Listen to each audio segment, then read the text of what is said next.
സുഹൃത്തുക്കളെ നമസ്കാരം. Traders അരീനയുടെ post market റിപ്പോർട്ടിലേക്ക് അവർക്കും സ്വാഗതം. നിങ്ങളോടൊപ്പം ഞാൻ റഷീദ് തായ്ലാർ. നിങ്ങൾ ആദ്യമായിട്ടാണ് ഈ ചാനൽ സന്ദർശിക്കുന്നതെങ്കിൽ ഈ ചാനൽ സബ്സ്ക്രൈബ് ചെയ്യാൻ മറക്കരുത്. അതുപോലെ വീഡിയോ ലൈക്ക് ചെയ്യാനും നിങ്ങളുടെ അഭിപ്രായങ്ങൾ കമൻറ്റ് ചെയ്യാനും ഈ വീഡിയോ നിങ്ങളുടെ കൂട്ടുകാർക്കായി ഷെയർ ചെയ്യാനും മറക്കരുത്. ഈ വീഡിയോയുടെ ഡിസ്ക്രിപ്ഷനിൽ ഒരു ഫ്രീ ടെലിഗ്രാം ഗ്രൂപ്പിൻ്റെ ലിങ്ക് കൊടുത്തിട്ടുണ്ട്. അതിൽ ജോയിൻ ചെയ്യുകയാണെങ്കിൽ ഞങ്ങളുടെ പ്രീമിയം ഗ്രൂപ്പിൽ ഒരു മാസം ഫ്രീ ആയിട്ട് എൻട്രി ലഭിക്കാനുള്ള ഒരു സാധ്യതയും നിങ്ങൾക്കുണ്ട്. ഓക്കെ, ഇന്നത്തെ മാർക്കറ്റ് ഡാറ്റയിലേക്ക് പോകാം. ഇന്ന് 2023 മെയ് 15 തിങ്കളാഴ്ച ഒരു ആഴ്ചയുടെ ആരംഭമാണ്. അപ്പോൾ നിഫ്റ്റി ഇന്നലെ അവസാനിച്ച 18,300 ഇന്നലെ മീൻസ് ഫ്രൈഡേ അവസാനിച്ച 18,314 നിന്നും 25 പോയിന്റ് ഗ്യാപ്പോട് കൂടി 18,339 ഇന്ന് ആരംഭിച്ചത്. 18,458 ഡേ ഹൈയും 18,287 ഡേ ലോയും വന്നതുവഴി 171 പോയിന്റ് അഥവാ 0.93% ഇൻട്രാഡേ മൂവ്മെൻ്റ് ആണ് നമുക്ക് കിട്ടിയത്. ഇന്ന് ആരംഭിച്ച 18,339 നിന്ന് 59 പോയിന്റ് ഗ്യാപ്പ് ഇൻട്രാഡേ ലാഭത്തോടു കൂടി 18,398 മാർക്കറ്റ് അവസാനിച്ചത്. ഇന്നലത്തെ ക്ലോസിംഗായി കമ്പയർ ചെയ്ത് നോക്കുമ്പോൾ നിഫ്റ്റി ഇന്നത്തേക്ക് 84 പോയിന്റിന്റെ ലാഭം ഉണ്ടാക്കിയതായി നമുക്ക് കാണാൻ സാധിക്കും. സെൻസെക്സ് ഇന്നലെ അവസാനിച്ച 62,027 നിന്ന് 129 പോയിന്റ് ഗ്യാപ്പോട് കൂടി 62,157 ഇന്ന് ആരംഭിച്ചത്. 62,562 ഡേ ഹൈയും 61,950 ഡേ ലോയും വന്നതുവഴി 612 പോയിന്റ് അഥവാ 0.99% ഇൻട്രാഡേ മൂവ്മെന്റ് ആണ് നമുക്ക് കിട്ടിയത്. ഇന്ന് ആരംഭിച്ച 62,157 നിന്ന് 188 പോയിന്റ് ലാഭത്തോടു കൂടി 62,345 ഇന്ന് മാർക്കറ്റ് അവസാനിച്ചത്. ഇന്നലത്തെ ക്ലോസിംഗായി കമ്പയർ ചെയ്ത് നോക്കുമ്പോൾ സെൻസെക്സ് 318 പോയിന്റിന്റെ ലാഭം ഉണ്ടാക്കിയതായി നമുക്ക് കാണാൻ സാധിക്കുന്നുണ്ട്. ഇന്ത്യ വിക്സ് അഥവാ വൊളാറ്റിലിറ്റി ഇൻഡെക്സ് നോക്കുകയാണെങ്കിൽ ഇന്ന് ഓപ്പൺ ആയത് 12.85 ഡേ ഹൈ 13.62 ഡേ ലോ 12.54 വന്നതുവഴി 2.49% വൊളാറ്റിലിറ്റി വർദ്ധിച്ചുകൊണ്ട് 13.17 ഇന്ന് ഇന്ത്യ വിക്സ് അവസാനിച്ചിരിക്കുന്നത്. ബാങ്ക് നിഫ്റ്റി ഇന്നലെ അവസാനിച്ച 43,793 നിന്നും 28 പോയിന്റ് ഗ്യാപ്പോട് കൂടി 43,821 ഇന്ന് ആരംഭിച്ചത്. 44,151 ഡേ ഹൈയും 43,666 ഡേ ലോയും വന്നതുവഴി 485 പോയിന്റിന്റെ അഥവാ 1.11% ഇൻട്രാഡേ മൂവ്മെന്റ് ആണ് നമുക്ക് കിട്ടിയത്. ഇന്ന് ആരംഭിച്ച 43,821 നിന്നും 251 പോയിന്റ് ലാഭത്തോടു കൂടി 44,072 ബാങ്ക് നിഫ്റ്റി ഇന്ന് അവസാനിച്ചിരിക്കുന്നത്. 44,000 എന്ന ഒരു വലിയ റെസിസ്റ്റൻസ് പോയിന്റിന്റെ മുകളിലാണ് ഇന്ന് ബാങ്ക് നിഫ്റ്റി വന്നെത്തി അവസാനിച്ചിരിക്കുന്നത്. നാളെ മാർക്കറ്റ് എങ്ങനെ റെസ്പോണ്ട് ചെയ്യുന്നുള്ളത് കണ്ടറിയണം. എന്തായാലും ഇന്നലത്തെ ക്ലോസിംഗായി കമ്പയർ ചെയ്ത് നോക്കുമ്പോൾ ബാങ്ക് നിഫ്റ്റി 279 പോയിന്റിന്റെ ലാഭമുണ്ടാക്കിയതായി നമുക്ക് കാണാം. ഫിൻ നിഫ്റ്റി ഇന്നലെ അവസാനിച്ച 19,507 നിന്നും 13 പോയിന്റ് ഗ്യാപ്പോട് കൂടി 19,519 ഇന്ന് ആരംഭിച്ചത്. ഡേ ഹൈ 19,631 ഡേ ലോ 19,461 വന്നതുവഴി 170 പോയിന്റിന്റെ അഥവാ 0.87% ഇൻട്രാഡേ മൂവ്മെന്റ് ആണ് നമുക്ക് കിട്ടിയത്. ഇന്ന് ആരംഭിച്ച 19,519 നിന്നും 63 പോയിന്റിന്റെ ഇൻട്രാഡേ ലാഭത്തോടു കൂടി 19,583 ഫിൻ നിഫ്റ്റി ഇന്ന് അവസാനിച്ചത്. ഇന്നലത്തെ ക്ലോസിംഗായി കമ്പയർ ചെയ്ത് നോക്കുമ്പോൾ 76 പോയിന്റിന്റെ ലാഭമാണ് ഫിൻ നിഫ്റ്റി ഉണ്ടാക്കിയിരിക്കുന്നത്. BSE ബാങ്ക് എക്സ് നോക്കുകയാണെങ്കിൽ ഇന്നലെ അവസാനിച്ച് 49,768 നിന്ന് 101 പോയിന്റ് ഗ്യാപ്പോട് കൂടി 49,869 ഇന്ന് ബാങ്ക് എക്സ് ആരംഭിച്ചത്. ഡേ ഹൈ വന്ന് 50,149 ഡേ ലോ 49,613 വന്നതുവഴി 535 പോയിന്റിന് ഇൻട്രാഡേ മൂവ്മെന്റ് ആണ് നമുക്ക് കിട്ടിയത്. അതായത് 1.07% ഇൻട്രാഡേ മൂവ്മെന്റ്. ഇന്ന് ആരംഭിച്ച 49,869 നിന്ന് 175 പോയിന്റിന്റെ ഇൻട്രാഡേ ലാഭത്തോടു കൂടി 50,045 ബാങ്ക് എക്സ് ഇന്ന് അവസാനിച്ചിരിക്കുന്നത്. ഇന്നലത്തെ ക്ലോസിംഗുമായി കമ്പയർ ചെയ്ത് നോക്കുമ്പോൾ ഇന്നത്തെ ക്ലോസിംഗിലേക്ക് 277 പോയിന്റിന് ഇൻട്രാഡേ ലാഭമല്ല, ഇന്ന് 277 പോയിന്റ് ലാഭമാണ് ബാങ്ക് എക്സ് ഉണ്ടാക്കിയിരിക്കുന്നത്. പ്രധാനപ്പെട്ട സ്റ്റോക്കുകൾ നോക്കുകയാണെങ്കിൽ Tata motors, SBI cards, REC limited, PFC, IDFC first bank, hero moto corporation, bank of Baroda, Bandhan bank ഇത്രയും സ്റ്റോക്കുകൾ 2% കൂടുതൽ ലാഭം നേടിയിട്ടുണ്ട്. അദാനി എൻ്റർപ്രൈസസ് ഇന്ന് 2.78% നഷ്ടവും ഉണ്ടാക്കിയിട്ടുണ്ട്. അദാനി ഹിൻഡൻബർഗിൻ്റെ കേസിൽ സുപ്രീം കോടതി സെബിയോട് ഏതോ രീതിയിലുള്ള ഒരു വിശദീകരണം ആവശ്യപ്പെട്ടിട്ടുണ്ട്. അതിൻ്റെ അടിസ്ഥാനത്തിലാണ് ഇന്ന് മാർക്കറ്റ് അദാനി എൻ്റർപ്രൈസസ് താഴോട്ട് പോയത് എന്ന് ഞാൻ അനുമാനിക്കുന്നു. കൃത്യമായ വിവരം എൻ്റെ കയ്യിൽ ലഭ്യമല്ല. ഇൻസ്റ്റിറ്റ്യൂഷണൽ ആക്ടിവിറ്റീസ് നോക്കുകയാണെങ്കിൽ ഫോറിൻ ഇൻസ്റ്റിറ്റ്യൂഷൻ ഇൻവെസ്റ്റേഴ്സ് 7676 കോടിയുടെ ബൈങ്ങും 5991 കോടിയുടെ സെല്ലിങ്ങും നടത്തിയത് വഴി 1685 കോടിയുടെ നെറ്റ് ബൈങ് ആണ് ഇന്ന് മാർക്കറ്റിൽ ഉണ്ടായത്. ഡൊമസ്റ്റിക് ഇൻസ്റ്റിറ്റ്യൂഷൻ ഇൻവെസ്റ്റേഴ്സ് നോക്കുകയാണെങ്കിൽ 5506 കോടിയുടെ ബൈങ്ങും 5314 കോടിയുടെ സെല്ലിങ്ങും നടത്തിയത് വഴി 192 കോടിയുടെ നെറ്റ് ബൈങ് ആണ് ഇന്ന് മാർക്കറ്റിൽ ഉണ്ടായത്. ഓൾ ടുഗദർ നോക്കുകയാണെങ്കിൽ 1877 കോടിയുടെ നിക്ഷേപം മാർക്കറ്റിലേക്ക് വന്നതായിട്ടാണ് നമുക്ക് കാണാൻ സാധിക്കുന്നത്. ഇനി നമുക്ക് ഒരു മന്ത്ലി, ഇത് ഇന്ന് മെയ് 15 തീയതിയാണ്. അപ്പോൾ ഈ മാസത്തേക്കുള്ള ഇൻസ്റ്റിറ്റ്യൂഷണൽ ആക്ടിവിറ്റീസ് ഒന്ന് നോക്കാം. മെയ് 2023 ഫോറിൻ ഇൻസ്റ്റിറ്റ്യൂഷൻ ഇൻവെസ്റ്റേഴ്സ് 83,987 കോടിയുടെ ബൈങ്ങും 69,024 കോടിയുടെ സെല്ലിങ്ങും നടത്തിയത് വഴി 14,963 കോടി രൂപയുടെ നിക്ഷേപം ഇന്ത്യൻ മാർക്കറ്റിൽ നടത്തിയതായിട്ടാണ് കാണുന്നത്. ഡൊമസ്റ്റിക് ഇൻസ്റ്റിറ്റ്യൂഷൻ ഇൻവെസ്റ്റേഴ്സ് ആണെങ്കിൽ 58,060 കോടിയുടെ ബൈങ്ങും 61,866 കോടിയുടെ സെല്ലിങ്ങും നടത്തിയത് വഴി 3,806 കോടി രൂപ മാർക്കറ്റിൽ നിന്നും പിൻവലിച്ചതായാണ് നമുക്ക് കാണാൻ സാധിക്കുന്നത്. ഇവിടെ ഈ ഒരു മാസത്തെ ഡാറ്റ കൃത്യമായിട്ട് നമ്മളോട് പറയുന്നത് വിദേശികൾ ഇന്ത്യൻ മാർക്കറ്റിൽ ധാരാളം പണം പമ്പ് ചെയ്ത് ഇറക്കുന്നുണ്ട്, നല്ല രീതിയിൽ അവർ നിക്ഷേപം നടത്തുന്നുണ്ട്. അപ്പോൾ എന്തായാലും ഓൾ ടുഗദർ നോക്കുകയാണെങ്കിൽ 11,157 കോടി രൂപയുടെ നിക്ഷേപം ഇന്ത്യൻ മാർക്കറ്റിൽ വന്നെത്തി. വിദേശത്ത് നിന്നും അല്ലെങ്കിൽ ഓവറോൾ മാർക്കറ്റിലേക്ക് 11,157 കോടിയുടെ നിക്ഷേപം വന്നതായിട്ടാണ് ഡാറ്റകൾ നമ്മളോട് പറയുന്നത്. ഇനി പ്രധാനപ്പെട്ട സ്റ്റോക്കുകളിൽ നാളെ റിസൾട്ട് വരുന്ന സ്റ്റോക്കുകൾ ഏതൊക്കെയാണെന്ന് നോക്കി. ഭാരതി എയർടെൽ ഉണ്ട്, Excel Industries Limited, Granules India Limited, Heubach Colorants India Limited, Indian Oil Corporation Limited, Mukand Limited, Talbros Automotive Components Limited, TV Today Network Limited, Credit Access Grameen Limited. ഇത്രയും കമ്പനികളുടെ ക്വാർട്ടർലി റിസൾട്ട് നാളെ അഥവാ 16 തീയതിയാണ് വരുന്നത്. ഇന്ന് 15 തീയതിയാണ്, നാളെ ചൊവ്വാഴ്ചയാണ് ഈ റിസൾട്ടുകൾ വരുന്നത്.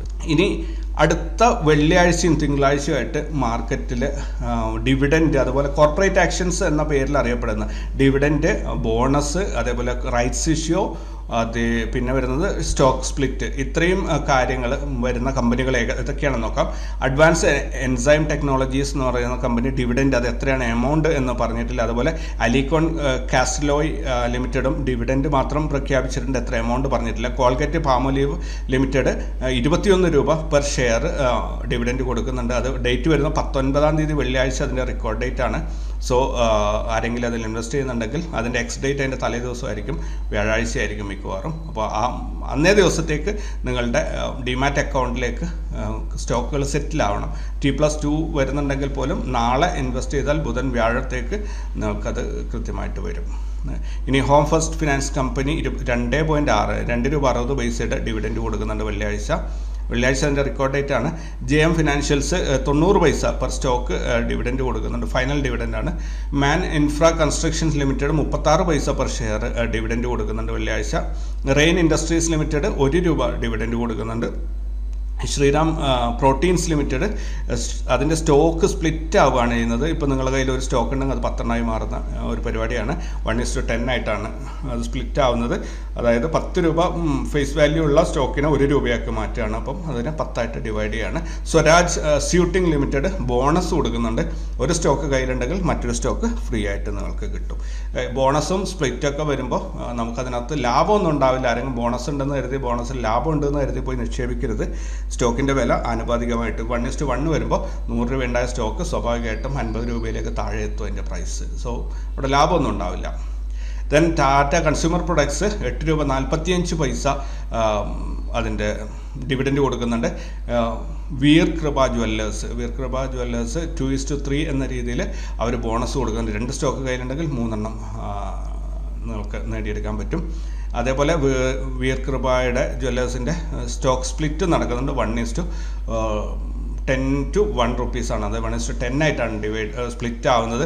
ഓൾറെഡി അത് 60 രൂപ അറൗണ്ടാണ് അതിൻ്റെ പ്രൈസ്. അതൊക്കെ സ്പ്ലിറ്റ് ചെയ്ത് ബോണസൊക്കെ കൊടുത്ത് കഴിയുമ്പോൾ മിക്കവാറും ഒരു 3 രൂപ അല്ലെങ്കിൽ 2 രൂപ റേഞ്ചിലേക്ക് അത് മാറും. അതുകൊണ്ട് അതിൽ ഒരു പെന്നി സ്റ്റോക്ക് എന്ന രീതിയിൽ മാത്രം കാണാൻ പറ്റുന്ന ഒരു സ്റ്റോക്കാണത്. എന്തായാലും ഇനി ട്യൂസ്ഡേ ചൊവ്വാഴ്ച, തിങ്കളാഴ്ച നമുക്ക് ലിസ്റ്റിംഗ് ഒന്നുമില്ല. ചൊവ്വാഴ്ച ഫൈനൽ ഡിവിഡൻഡ് ഏതാണ്? ബാങ്ക് ഓഫ് മഹാരാഷ്ട്ര 1 രൂപ 30 പൈസ വെച്ചിട്ട് കൊടുക്കുന്നുണ്ട്. ഇത്രയാണ് ഇന്നത്തേക്കുള്ള ഓരോ ഡാറ്റ. നമുക്ക് ഇനി അടുത്ത സെഗ്മെൻറ്റിലേക്ക് പോകാം. അപ്പോൾ നമുക്ക് ഇന്നത്തെ ലെവൽസ് നോക്കാം. നിഫ്റ്റി ഇന്ന് ഓപ്പൺ ആയത് യെസ്റ്റർഡേ ഹൈ ആ റേഞ്ചിലാണ്. ദെൻ സ്ട്രൈറ്റ് അവേ അത് താഴോട്ട് വന്നിട്ട് നമ്മുടെ ബ്രേക്ക് ഔട്ട് ലെവൽ 18,292 സപ്പോർട്ട് എടുത്തിട്ട് ഇമ്മീഡിയറ്റ് റിജക്ഷൻ വന്നു. അതോടുകൂടി മാർക്കറ്റ് അപ്പ് പോകും എന്നൊരു പ്രതീക്ഷ കൺഫേം ആയി കിട്ടി. വീണ്ടും അതൊരു പുൾ ബാക്ക് ഒന്ന് 2 ലെഗ് റിവേഴ്സൽ എന്ന രീതിയിൽ മുകളിലോട്ട് തന്നെ കയറിപ്പോയി. അവിടെ നിന്ന് നമ്മുടെ R1 ക്രോസ് ചെയ്തതോടെ എല്ലാവർക്കും ട്രേഡ് കൺഫർമേഷനായി. ദെൻ അവിടെ ഒരു പുൾ ബാക്ക് വന്നൊരു ടെസ്റ്റിംഗ് റീടെസ്റ്റ് ഉണ്ടായിരുന്നു R1-ന്, അതായത് 18,368 റീടെസ്റ്റ് ചെയ്ത് സ്ട്രൈറ്റ് അവേ കയറിപ്പോയിട്ട് ഇന്ന് ഹൈ ആകും എന്ന് പ്രതീക്ഷിച്ചിരുന്ന ലെവലിനെ ഒന്ന് ടെസ്റ്റ് ചെയ്തു.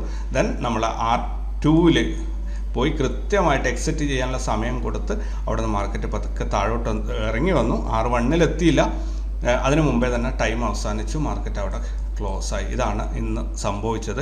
ഒരു മൂവ്മെൻറ്റേ കിട്ടിയിട്ടുള്ളെങ്കിൽ കൂടി 444 370 ഏകദേശം 76 പോയിൻറ്റിൻ്റെ ഒരു മൂവ്മെൻ്റാണ് ഇവിടെ കൃത്യമായിട്ടും ക്യാപ്ചർ ചെയ്യാൻ സാധിച്ചത്. ബാങ്ക് നിഫ്റ്റി നോക്കുകയാണെങ്കിൽ ബാങ്ക് നിഫ്റ്റിയും ഇന്ന് ഓപ്പൺ ആയത് R1-ൽ തന്നെയാണ്. R1 ചെറുതായിട്ടൊരു പുൾ ബാക്ക് എടുത്ത് താഴോട്ട് സപ്പോർട്ട് ടെസ്റ്റ് ചെയ്തു. 43,743 ടെസ്റ്റ് ചെയ്തു. ദെൻ സ്ട്രൈറ്റ് അവേ കയറിപ്പോയി. യെസ്റ്റർഡേ ഹൈ കട്ട് ചെയ്തു, R2 കട്ട് ചെയ്തു, പിന്നെ R3യും കട്ട് ചെയ്തു. R4-ഉം R5-ഉം ഇന്ന് ഗ്രൂപ്പിൽ അഡീഷണൽ കൊടുത്തതാണ്. എന്തായാലും ഇന്ന് ഹൈ വരും എന്ന് പ്രതീക്ഷിച്ചിരുന്ന 44,093 ടെസ്റ്റ് ചെയ്തിട്ട് അവിടെ തിരിച്ചിറങ്ങി R4-ൽ മാർക്കറ്റ് അവസാനിക്കുകയാണ് ചെയ്തത്. അഗെയിൻ ഫിൻ നിഫ്റ്റി നോക്കുകയാണെങ്കിൽ ഫിൻ നിഫ്റ്റിയിൽ നമുക്ക് ഓപ്പൺ ആയത് R1-ൽ തന്നെയാണ്. അതും നല്ല ഒരു വലിയ വിക്കുള്ള ക്യാൻഡിൽസ് തന്നു. പിന്നെ R2-ൽ വന്നിട്ട് യെസ്റ്റർഡേ ഹൈ ക്രോസ് ചെയ്ത് R2-ൽ വന്നു. R3 ഒന്ന് ജസ്റ്റ് ടച്ച് ചെയ്തിട്ട് അവിടുന്ന് റിജക്ഷനായി. എക്സാക്ട്ലി അതിൻ്റെ ഹൈ അവിടെ ഒന്ന് ടച്ച് ചെയ്തതേ ഉള്ളൂ. ടച്ച് ചെയ്തിട്ട് റിജക്ഷനായിട്ട് R2-ൽ വന്നിട്ട് മാർക്കറ്റ് ഇന്ന് അവസാനിക്കുകയാണ് ചെയ്തത്. ഇനി സെൻസെക്സ് സത്യം പറഞ്ഞാൽ നമ്മൾ ഇതുവരെയും ട്രേഡ് ചെയ്യാൻ തുടങ്ങിയിട്ടില്ല. പക്ഷേ ലെവൽസ് എടുത്തിട്ട് നമ്മളതിനെ ഇപ്പോൾ പഠിച്ചുകൊണ്ടിരിക്കുകയാണ്. തീർച്ചയായിട്ടും ഇന്ന് മാർക്കറ്റ് ഓപ്പൺ ആയത് യെസ്റ്റർഡേ ഹൈയുടെ മുകളിലാണ്. എല്ലാ ഇൻഡെക്സിലും വന്നതുപോലെ തന്നെ വലിയ വിക്കുള്ള ഒരു ക്യാൻഡിൽ, അതായത് ഫ്രീ ട്രേഡിന് സാധ്യതയുള്ള ഒരു ക്യാൻഡിലാണ് ഈ കാണുന്നത്. അവിടുന്ന് വീണ്ടും R2 ടെസ്റ്റ് ചെയ്തു. R2-നെ ക്രോസ് ചെയ്തിട്ട് R3-ൽ പോയി. R4-ഉം R5-ഉം അഡീഷണൽ കൊടുത്തതായിരുന്നു. അങ്ങനെ R4 കട്ട് ചെയ്തിട്ട് ഇന്ന് ഹൈ വരുന്ന പറഞ്ഞിരുന്ന ആ ലെവലിൻ്റെ മുകളിലായി ഒന്ന് കയറിപ്പോയിട്ട് തിരിച്ച് അതേപോലെ ഇറങ്ങി R3-ൽ വന്നിട്ട് മാർക്കറ്റ് ക്ലോസ് ആയി. ബാങ്ക് എക്സ് ഏറെ പ്രോമിസിംഗ് ആയിട്ടുള്ള ഒരു, എനിക്ക് തോന്നുന്നത് ഒരു ഇൻഡെക്സ് ബാങ്ക് എക്സ് ആയിരിക്കും. നല്ലപോലെ ലിക്വിഡിറ്റി ഉണ്ടെങ്കിൽ ബാങ്ക് നിഫ്റ്റിയും ബാങ്ക് എക്സും മാത്രം കോൺസെൻട്രേറ്റ് ചെയ്ത് കഴിഞ്ഞാൽ മിക്കവാറും നല്ല പ്രോഫിറ്റിൽ ക്ലോസ് ചെയ്യാൻ പറ്റും ഓരോ ദിവസവും. ഇവിടെ ഓപ്പൺ ആയത് തന്നെ ബാങ്ക് എക്സിൽ നല്ല പോലെ ഗ്യാപ്പ് കാണുന്നുണ്ട് പല സ്ഥലങ്ങളിലായിട്ട്. എനിക്ക് തോന്നുന്നു അതിനകത്ത് ലിക്വിഡിറ്റി ഇല്ലാത്തതുകൊണ്ട് ജമ്പ് വരുന്നതാണെന്ന് തോന്നുന്നു. എന്തായാലും ഇന്ന് ഓപ്പൺ ആയത് തന്നെ നമ്മുടെ R1-ൻ്റെ മുകളിൽ യെസ്റ്റർഡേ ഹൈയുടെ തൊട്ട് താഴെ ഓപ്പൺ ആയിട്ട് നമ്മുടെ ബ്രേക്ക് ഔട്ട് ലെവൽ ടെസ്റ്റ് ചെയ്തു. അവിടെ തിരിച്ച് വീണ്ടും പോയി R1 R2 R3യും ക്രോസ് ചെയ്ത് മുകളിലോട്ട് പോയി R4 R5 ലെവൽസ് കൊടുത്തിട്ടുണ്ടായിരുന്നു. പക്ഷേ ഇന്ന് ഹൈ വരും എന്ന് പ്രതീക്ഷിച്ചിരുന്ന ഈ മഞ്ഞ ലൈൻ 50,109 ടെസ്റ്റ് ചെയ്തിട്ട് മാർക്കറ്റ് തിരിച്ചിറങ്ങി വരുന്നൊരു കാഴ്ചയാണ് നമ്മൾ കണ്ടത്. ഇവിടെയൊക്കെ നല്ലപോലെ ഗ്യാപ്പ് വരുന്നുണ്ട്. എന്തായാലും ആൾക്കാർ കൂടുതൽ ട്രേഡേഴ്സ് ആക്റ്റീവായി വരുമ്പോൾ ഇതിനകത്ത് നല്ല രീതിയിൽ മൂവ്മെൻറ്റ് ഉണ്ടാകും എന്ന് പ്രതീക്ഷിക്കാം. ഇനി ഓവറോൾ ട്രെൻഡ് നോക്കുകയാണെങ്കിൽ നിഫ്റ്റി നമ്മുടെ റെസിസ്റ്റൻസ് പോയിന്റ്, അതായത് ഒരാഴ്ചത്തെ ഒരു കൺസോൾട്ടേഷൻ ഏകദേശം ബ്രേക്ക് ഔട്ട് ചെയ്യുകയാണ് എന്ന് തോന്നുന്നു. കാരണം എന്നാലും ആ റേഞ്ച് ഇതുവരെ പൊട്ടിച്ച് പുറത്തു പോയില്ല. ഇന്ന് ഹൈ ക്രിയേറ്റ് ചെയ്തിട്ടുണ്ട്. 18,400 കാര്യമാണ് ഞാൻ പറയുന്നത്. 400 മുകളിലേക്ക് ഇന്നൊന്ന് എത്തി നോക്കിയിട്ടുണ്ട്. പക്ഷേ തിരിച്ച് താഴെ ഇറങ്ങി വന്ന് നാളെ എങ്ങനെയാണ് ഇതിൻ്റെ ഈ റേഞ്ചിൻ്റെ ഉള്ളിലാണ് ക്യാൻഡിൽ ഇവിടെ എവിടെയെങ്കിലും ആണ് വരുന്നതെങ്കിൽ ഇനിയും കുറച്ച് ദിവസം കൂടി ഇങ്ങനെ പോകും എന്ന് തോന്നുന്നു. അല്ല നാളെ ക്യാൻഡിൽ ഈ 18,400 മുകളിൽ ഓപ്പൺ ആയി കിട്ടിക്കഴിഞ്ഞാൽ റേഞ്ച് ബ്രേക്ക് ഔട്ടായി പിന്നെ നമുക്ക് മാർക്കറ്റ് മുകളിലോട്ട് കയറിപ്പോകും എന്ന കാര്യത്തിൽ ഒരു കൺഫർമേഷൻ ആവും. അപ്പോൾ നാളെ നോക്കാം മാർക്കറ്റ് എങ്ങനെയാണ് ഓപ്പൺ ആവുന്നത് എന്നുള്ളത്. അതേപോലെ ബാങ്ക് നിഫ്റ്റി നോക്കുകയാണെങ്കിൽ ബാങ്ക് നിഫ്റ്റി ഓൾറെഡി നമ്മൾ ഫൈനൽ ടാർഗറ്റ് ടെസ്റ്റ് ചെയ്തിട്ടുണ്ട്. തീർച്ചയായിട്ടും അഡീഷണൽ ലെവൽസ് ഇതിൻ്റെ ഇടയിൽ നമുക്ക് ചേർക്കേണ്ടതുണ്ട്.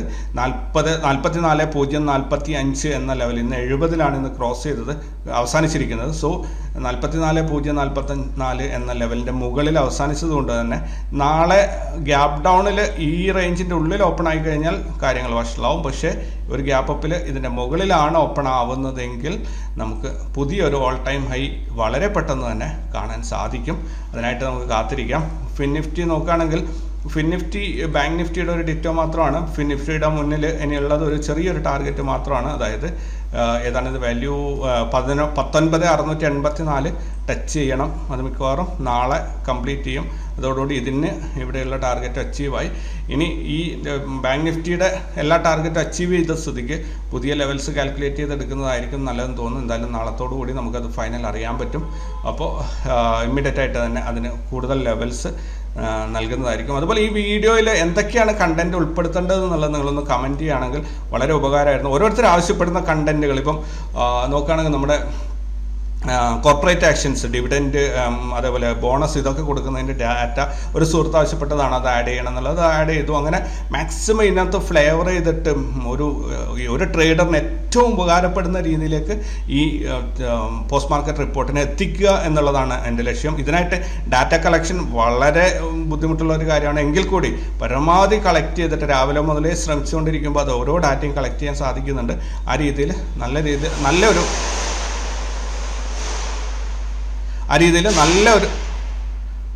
നല്ലൊരു റിപ്പോർട്ടായിട്ട് ഇത് വരുന്നുണ്ട്. എന്തായാലും എല്ലാവർക്കും ഉപകാരപ്പെടുന്നുണ്ട് എന്ന് പ്രതീക്ഷിക്കുന്നു. അതുപോലെ നിങ്ങളുടെ സുഹൃത്തുക്കൾക്കായിട്ട് ഷെയർ ചെയ്യുക, നിങ്ങളുടെ അഭിപ്രായങ്ങൾ പറയുക. എന്ത് തന്നെ മോശമായാലും നല്ലതായാലും സഭ്യമായ ഭാഷയിൽ നിങ്ങളുടെ അഭിപ്രായങ്ങൾ പങ്കുവയ്ക്കുക പ്ലീസ്. ഓൾറൈറ്റ്, അപ്പോൾ പുതിയ വീഡിയോ ആയിട്ട് നാളെ കണ്ടുമുട്ടാം. Thank you very much.